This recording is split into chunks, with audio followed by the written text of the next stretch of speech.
بسم اللہ الرحمن الرحیم۔ اذان کی ابتدا۔ مسجد نبوی کی تعمیر تو مکمل ہو گئی، مگر لوگوں کو نمازوں کے وقت جمع کرنے کا کوئی ذریعہ نہیں تھا جس سے نماز باجماعت کا انتظام ہوتا۔ اس سلسلے میں حضور صلی اللہ علیہ وسلم نے صحابہ اکرام سے مشورہ فرمایا۔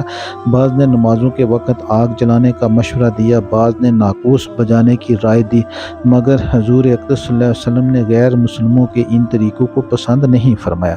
حضرت عمر رضی اللہ عنہ نے یہ تجویز پیش کی کہ ہر نماز کے وقت کسی آدمی کو بھیج دیا جائے جو پوری مسلم آبادی میں نماز کا اعلان کر دے۔ حضور صلی اللہ علیہ وسلم نے اس رائے کو پسند فرمایا اور حضرت بلال رضی اللہ عنہ کو حکم فرمایا کہ وہ نمازوں کے وقت لوگوں کو پکار دیا کریں۔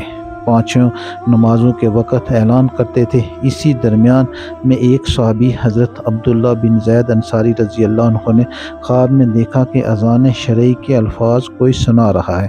اس کے بعد حضور صلی اللہ علیہ وسلم اور حضرت عمر رضی اللہ عنہ اور دوسرے صحابہ کو بھی اسی قسم کے خواب نظر آئے۔ حضور صلی اللہ علیہ وسلم نے اس کو من جانب اللہ سمجھ کر قبول فرمایا اور حضرت عبداللہ بن زید رضی اللہ عنہ کو حکم دیا کہ تم بلال کو اذان کے کلمات سکھا دو، کیونکہ وہ تم سے زیادہ بلند آواز ہیں۔ چنانچہ اسی دن سے شرعی اذان کا طریقہ جو آج تک جاری ہے اور قیامت تک جاری رہے گا شروع ہو گیا۔